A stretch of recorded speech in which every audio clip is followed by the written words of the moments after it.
Foxy, Bonnie, Chica, and Freddy. How did a point-and-click indie horror game become one of the biggest multimedia sensations of the last decade? No jump scare could be more surprising than the sheer runaway success of Five Nights at Freddy's. At the same time, it's not so hard to see what the fuss is about. The first game especially is a novel and ingenious assault on the nerves. Set in an abandoned Chuck E. Cheese-style pizzeria where the animatronic attractions lurch to life at night, the original Five Nights drew its cruel power from how helpless it left the player feeling. You have no weapons, no escape route, nothing but a limited range of defensive actions, all linked to a rapidly depleting power source. It was an exercise in nightmare minimalism, a surveillance simulator of doom. The fanbase was deserved, if still unfathomably massive. That this relentlessly milked cash cow and merchandising goldmine would eventually be turned into a movie was inevitable. So too were the challenges facing any filmmaker attempting to bring Freddy and his roving robot friends from monitor to silver screen.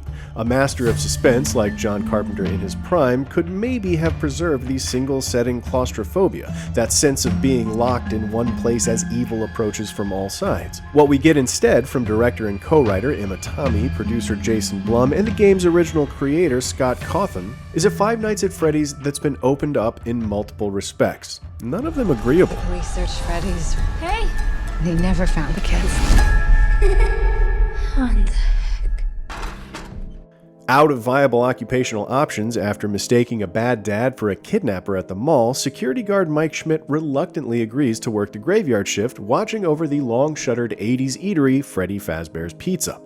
As played by Josh Hutcherson, Mike arguably has bigger problems than the fearsome, oversized animal mascots stomping around his new workplace. If he doesn't get his act together, he might lose custody of his kid sister to his cartoonishly villainous aunt. We know she's a monster because she's rude to service workers. "Are you being paid by the word?" she quips at a waiter. Given the volume of superfluous gab in Five Nights at Freddy's, you might ask the screenwriters the same thing. If that job that you offered was still available, Yes. The security guard. I will take anything.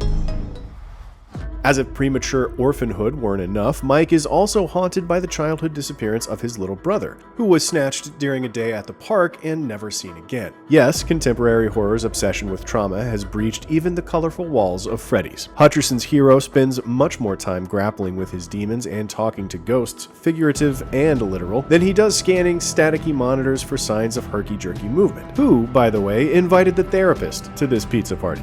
It'd be nice to report that all his laborious melodrama is just set up for fun center fun. The movie's heart monitor does briefly, faintly spike once Mike actually settles into security detail inside the deserted restaurant, a flickering neon graveyard of a play place. Rather than lock us into a nightmarish night shift, though, Tommy keeps scanning for an exit.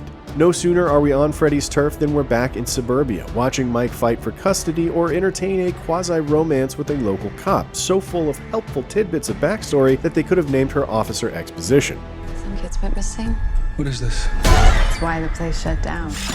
Here, the title Five Nights at Freddy's proves less of a promise of escalating nocturnal danger than an excuse to break up the supposed horror with endless daytime soap. There's somehow too much and not enough of the animatronics. Created by the Jim Henson Creature Shop, they naturally look pretty cool, both faithful to the game design and like credible physical machinery. But the movie doesn't seem entirely sure of how scary it's allowed to make them. Yes, tweens will see this PG-13 horror movie, but they also play the games, and the robots are rather frightening there. In part, it must be said, because you only ever see them locked in place, waiting for you to look away before they move again, a la those statue phantoms from Doctor Who. Here, they kind of lumber around like Barney, shedding menace by the heavy footstep, and the movie makes a huge miscalculation in turning them into misunderstood monsters, with an origin story that's technically from the games, but deflating in adaptation. There are ghost children possessing giant robots. Thanks for the heads up. There was a mockbuster version of this premise a few years ago, the zero-budget Willy's Wonderland starring an unusually silent Nicolas Cage and some off-brand mascot beasties. That movie was pure junk, a transparent attempt to will a cult film into existence, but in its chintzy bottom-dollar way, it better capitalized on the appeal of Five Nights at Freddy's. The retro cheese gone bad vibes of the locale, the mechanical gait of the monsters, the sense of nostalgic memory of family fun corrupted by unholy forces. This, more more polished, authorized take has the official Freddy seal, but little else going for it. The sadistic thrill of the game disappears under a mountain of plot. If it came first, there would be no Five Nights empire to exploit. Bobby, go!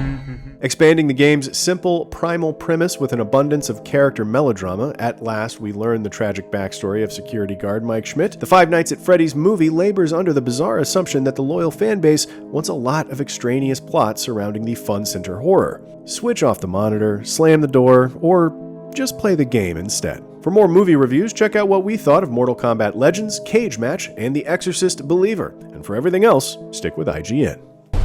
Where to? Why do I always get the weirdos?